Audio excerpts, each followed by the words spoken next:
ನಮಸ್ಕಾರ ಸ್ನೇಹಿತರೆ. ಮಹಾಶಿವರಾತ್ರಿಯಂದು ವಿಶೇಷ ಯೋಗ. ಈ 3 ರಾಶಿಯವರಿಗೆ ಪರಶಿವನ ಅಪಾರ ಕೃಪೆ ಪ್ರಾಪ್ತಿಯಾಗಲಿದೆ.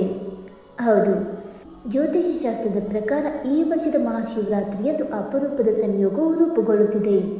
ಇದರಿಂದಾಗಿ 3 ರಾಶಿಗೆ ಸೇರಿದ ಜನರ ಮೇಲೆ ಶಿವನ ವಿಶೇಷ ಕೃಪೆ ಇರುವುದು. ಆ ಅದೃಷ್ಟಶಾಲಿ ರಾಶಿಗಳ ಬಗ್ಗೆ ತಿಳಿಯೋಣ. ಹಿಂದೂ ಧರ್ಮದಲ್ಲಿ ಮಹಾಶಿವರಾತ್ರಿಯ ಹಬ್ಬಕ್ಕೆ ವಿಶೇಷ ಮಹತ್ವವನ್ನು ನೀಡಲಾಗಿದೆ. ಈ ವಿಶೇಷ ದಿನವು ದೇವರ ದೇವನಾದ ಮಹಾಶಿವನಿಗೆ ಸಮರ್ಪಿತವಾಗಿದೆ.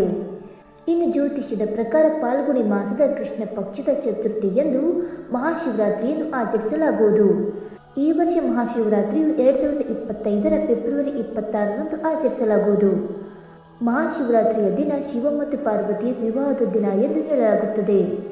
ಈ ಶುಭ ದಿನ ಶಿವ ಮತ್ತು ಪಾರ್ವತಿಯರನ್ನು ವಿಧಿವಿಧಾನಗಳಿಂದ ಪೂಜಿಸುವ ಮೂಲಕ ಮತ್ತು ಉಪವಾಸವನ್ನು ಆಚರಿಸುವ ಮೂಲಕ ವ್ಯಕ್ತಿಯು ಪ್ರತಿಯೊಂದು ಕ್ಷೇತ್ರದಲ್ಲಿ ಯಶಸ್ಸನ್ನು ಗಳಿಸಬಹುದು ಮತ್ತು ಜೀವನದಲ್ಲಿ ಸುಖ ಸಮೃದ್ಧಿ ಹಾಗೂ ಸಂತೋಷ ನೆಲೆಸುವುದು ಎಂದು ಹೇಳಲಾಗುತ್ತದೆ. ಇನ್ನು ಈ ಮಹಾಶಿವರಾತ್ರಿಯಂದು ಎಲ್ಲ ಶಿವ ದೇವಾಲಯಗಳಲ್ಲಿ ವಿಶೇಷವಾಗಿ ಪೂಜೆ ಸಲ್ಲಿಸಲಾಗುತ್ತದೆ. 2025ರ ಮಹಾಶಿವರಾತ್ರಿಯು ಬಹಳ ವಿಶೇಷವಾಗಿದೆ. ಏಕೆಂದರೆ ಜ್ಯೋತಿಷ್ಯದ ಪ್ರಕಾರ ಈ ವರ್ಷದ ಮಹಾಶಿವರಾತ್ರಿಯಂದು ಶ್ರಾವಣ ನಕ್ಷತ್ರ ಇರಲಿದ್ದು ಇದು ಆ ದಿನ ಸಂಜೆ 5-8ರವರೆಗೆ ಇರುವುದು. ಇದರೊಂದಿಗೆ ಪರಿದ ಯೋಗವು ಸಹ ರೂಪುಗೊಳ್ಳುತ್ತದೆ. ಇದರಿಂದಾಗಿ ಈ ದಿನ ಪೂಜಿಸುವುದು ಇನ್ನು ಅತ್ಯಂತ ಶುಭ ಎಂದು ಹೇಳಲಾಗುತ್ತದೆ. ಇನ್ನು ಈ ಶುಭ ಯೋಗದಲ್ಲಿ ಶಿವ ಮತ್ತು ಪಾರ್ವತಿಯನ್ನು ಶ್ರದ್ಧಾಭಕ್ತಿಯಿಂದ ಪೂಜಿಸುವುದರಿಂದ ಅದೃಷ್ಟ ಕುಲಾಯಿಸುವುದು ಮತ್ತು ಜೀವನದಲ್ಲಿನ ಎಲ್ಲ ದುಃಖಗಳು ದೂರವಾಗುವುದು ಎಂದು ಹೇಳಲಾಗುತ್ತದೆ. ಹಾಗಾಗಿ ಕೆಲವು ರಾಶಿಗೆ ಸೇರಿದ ಜನರಿಗೆ ಈ ವರ್ಷದ ಮಹಾಶಿವರಾತ್ರಿಯು ಬಹಳ ವಿಶೇಷವಾಗಿರಲಿದೆ ಮತ್ತು ಈ ರಾಶಿಗೆ ಸೇರಿದ ಜನರು ಶಿವನ ಅಪಾರ ಅನುಗ್ರಹಕ್ಕೆ ಪಾತ್ರರಾಗುವರು. ಹಾಗಾದರೆ ಆ ಅದೃಷ್ಟಶಾಲಿ 3 ರಾಶಿಗಳು ಯಾವುವೆಂದು ತಿಳಿದುಕೊಳ್ಳೋಣ. ಬನ್ನಿ ಸ್ನೇಹಿತರೆ. ಅದಕ್ಕೂ ಮುಂಚೆ ನೀವು ನಮ್ಮ ಚಾನಲ್ಗೆ ಸಬ್ಸ್ಕ್ರೈಬ್ ಮಾಡದೆ ನೋಡ್ತಾ ಇದ್ದರೆ ದಯವಿಟ್ಟು ನಮ್ಮ ಚಾನಲ್ಗೆ ಸಬ್ಸ್ಕ್ರೈಬ್ ಮಾಡ್ಕೊಳ್ಳಿ ಸ್ನೇಹಿತರೆ. ಹಾಗೆ ನೀವು ಕೂಡ ಶಿವನ ಭಕ್ತರಾಗಿದ್ದರೆ ವಿಡಿಯೋಗೊಂದು ತಪ್ಪದೆ ಲೈಕ್ ಕೊಟ್ಟು ಓಂ ನಮಃ ಶಿವಾಯ ಎಂದು ಕಮೆಂಟ್ ಮಾಡಿ. ಮೊದಲನೇದಾಗಿ ಮೇಷರಾಶಿ. ಮೇಷರಾಶಿಗೆ ಸೇರಿದ ಜನರಿಗೆ ಈ ವರ್ಷದ ಮಹಾಶಿವರಾತ್ರಿಯ ದಿನವು ಬಹಳ ಶುಭವಾಗಿರಲಿದೆ. ಈ ಅವಧಿಯಲ್ಲಿ ಕೆಲಸ ಮಾಡುವ ಮೇಷರಾಶಿಗೆ ಸೇರಿದ ಜನರು ಪ್ರಗತಿಯನ್ನು ಪಡೆಯುವ ವಿಶೇಷವಾದ ಯೋಗವಿದೆ. ಈ ರಾಶಿಗೆ ಸೇರಿದ ಜನರು ವ್ಯಾಪಾರವನ್ನು ಮಾಡುತ್ತಿದ್ದರೆ ಈ ಶಿವರಾತ್ರಿಯ ಸಂದರ್ಭದಲ್ಲಿ ನಿಮಗೆ ಹೊಸ ಹೊಸ ಅವಕಾಶಗಳು ದೊರಕುವುದು. ಇದರಿಂದಾಗಿ ನಿಮಗೆ ಅತ್ಯಂತ ಹೆಚ್ಚಿನ ಧನ ಸಂಪತ್ತು ದೊರಕಲಿದೆ ಮತ್ತು ಈ ಅವಧಿಯಲ್ಲಿ ಮೇಷರಾಶಿಗೆ ಸೇರಿದ ಜನರು ತಮ್ಮ ಕಠಿಣ ಪರಿಶ್ರಮಕ್ಕೆ ತಕ್ಕಂತಹ ಪ್ರತಿಫಲವನ್ನು ಪಡೆಯುವರು.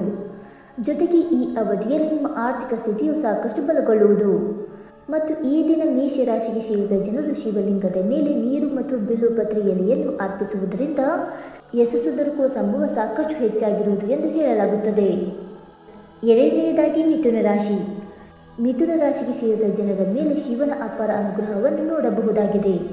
ಹಾಗಾಗಿ ಈ ಮಹಾಶಿವರಾತ್ರಿಯ ಸಂದರ್ಭದಲ್ಲಿ ನೀವು ವೃತ್ತಿ ಜೀವನದಲ್ಲಿ ಮುಂದೆ ಸಾಗಲು ಅತ್ಯುತ್ತಮವಾದ ಅವಕಾಶಗಳು ದೊರಕುವುದು. ಹಾಗೆ ಮಿಥುನ ರಾಶಿಗೆ ಸೇರಿದ ಜನರು ವ್ಯಾಪಾರವನ್ನು ಮಾಡುತ್ತಿದ್ದರೆ ಈ ಅವಧಿಯಲ್ಲಿ ನಿಮಗೆ ದೊಡ್ಡ ಅವಕಾಶ ದೊರಕುವ ಸಂಭವ ಸಾಕಷ್ಟು ಹೆಚ್ಚಾಗಿರುವುದು. ಇದರಿಂದಾಗಿ ನೀವು ಭವಿಷ್ಯದಲ್ಲಿ ಅತ್ಯುತ್ತಮವಾದ ಲಾಭವನ್ನು ಗಳಿಸುವಿರಿ ಮತ್ತು ಬಹಳ ಸಮಯದಿಂದ ಅಪೂರ್ಣಗೊಂಡಿದ್ದಂತಹ ಮಿಥುನ ರಾಶಿಗೆ ಸೇರಿದ ಜನರ ಕೆಲಸಗಳೆಲ್ಲವೂ ಈ ಮಹಾಶಿವರಾತ್ರಿಯಂದು ಶಿವನ ಕೃಪೆಯಿಂದಾಗಿ ಎಲ್ಲವೂ ಪೂರ್ಣಗೊಳ್ಳುವ ಯೋಗವಿದೆ. ಹಾಗಾಗಿ ಈ ದಿನ ಮಿಥುನ ರಾಶಿಗೆ ಸೇರಿದ ಜನರು ಶಿವಲಿಂಗದ ಮೇಲೆ ಕಪ್ಪು ಎಳ್ಳನ್ನು ಅರ್ಪಿಸುವುದರಿಂದ ನೀವು ಅಂದುಕೊಂಡಂತಹ ಲಾಭವನ್ನು ಪಡೆಯುವ ಸಂಭವ ಸಾಕಷ್ಟು ಹೆಚ್ಚಾಗಿರುವುದು.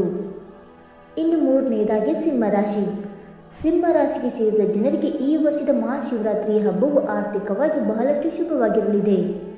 ಈ ಅವಧಿಯಲ್ಲಿ ನೀವು ಹಣವನ್ನು ಸಂಪಾದನೆ ಮಾಡುವಲ್ಲಿ ಹೊಸ ಹೊಸ ಮಾರ್ಗಗಳನ್ನು ಪಡೆಯುವಿರಿ.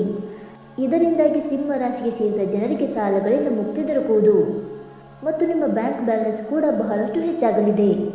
ಮತ್ತು ಸಿಂಹ ರಾಶಿಗೆ ಸೇರಿದ ಜನರು ಹೊಸ ಮನೆ, ವಾಹನ ಅಥವಾ ಯಾವುದಾದರೂ ಸಂಪತ್ತನ್ನು ಖರೀದಿಸುವ ಬಗ್ಗೆ ಯೋಚಿಸುತ್ತಿದ್ದರೆ ಈ ಶಿವರಾತ್ರಿಯ ಸಂದರ್ಭದಲ್ಲಿ ನಿಮ್ಮ ಆಸೆಗಳೆಲ್ಲವೂ ಈಡೇರುವ ಯೋಗವು ಸೃಷ್ಟಿಯಾಗಲಿದೆ ಮತ್ತು ಈ ರಾಶಿಗೆ ಸೇರಿದ ವಿವಾಹಿತರು ಈ ಅವಧಿಯಲ್ಲಿ ಬಹಳಷ್ಟು ಸಂತೋಷದಿಂದಿರುವರು. ಹಾಗೆ ಸಿಂಹ ರಾಶಿಗೆ ಸೇರಿದ ಅವಿವಾಹಿತರಿಗೆ ಈ ಮಹಾಶಿವರಾತ್ರಿಯ ಸಂದರ್ಭದಲ್ಲಿ ವಿವಾಹಕ್ಕಾಗಿ ಉತ್ತಮ ಸಂಬಂಧ ಮತ್ತು ವಿವಾಹಕ್ಕಾಗಿ ಉತ್ತಮ ಪ್ರಸ್ತಾಪಗಳು ದೊರಕುವ ಸಂಭವವಿದೆ. ಮತ್ತು ಸಿಂಹ ರಾಶಿಗೆ ಸೇರಿದ ಜನರು ಈ ದಿನ ಶಿವಲಿಂಗದ ಮೇಲೆ ಜೇನುತುಪ್ಪವನ್ನು ಅರ್ಪಿಸುವುದರಿಂದ ನಿಮ್ಮ ಜೀವನದಲ್ಲಿನ ಪ್ರೀತಿ ಮತ್ತು ಸಂಬಂಧಗಳು ಇನ್ನಷ್ಟು ಬಲಗೊಳ್ಳುವುದು ಎಂದು ಹೇಳಲಾಗುತ್ತದೆ. ಸ್ನೇಹಿತರೆ, ಮೇಲೆ ಹೇಳಿರುವ 3 ರಾಶಿಗಳಾದ ಮೇಷರಾಶಿ, ಮಿಥುನ ರಾಶಿ ಮತ್ತು ಸಿಂಹ ರಾಶಿಗೆ ಸೇರಿದ ಜನರಲ್ಲಿ ನಿಮ್ಮ ರಾಶಿಯು ಒಂದಾಗಿದ್ದರೆ ಇನ್ನೇನು ಕೆಲವೇ ದಿನಗಳಲ್ಲಿ ಆಚರಿಸಲಿರುವ ಮಹಾಶಿವರಾತ್ರಿಯ ಸಂದರ್ಭವು ನಿಮಗೆ ಸಾಕಷ್ಟು ಅದೃಷ್ಟಶಾಲಿಯಾಗಿರಲಿದೆ.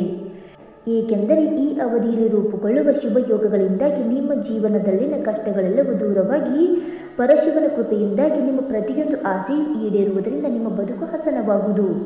ಸ್ನೇಹಿತರೆ, ಈ ಮಾಹಿತಿ ನಿಮಗೆ ಇಷ್ಟವಾಗಿದ್ದರೆ ವಿಡಿಯೋಗೊಂದು ಲೈಕ್ ಮಾಡಿ, ಶೇರ್ ಮಾಡಿ. ಹಾಗೆ ನಿಮ್ಮ ಅನಿಸಿಕೆ ಮತ್ತು ಅಭಿಪ್ರಾಯಗಳನ್ನು ತಪ್ಪದೆ ಕಮೆಂಟ್ ಮೂಲಕ ತಿಳಿಸಿ. ಸ್ನೇಹಿತರೆ, ವಿಡಿಯೋ ನೋಡಿದ್ದಕ್ಕಾಗಿ ಧನ್ಯವಾದಗಳು. Thank you so much.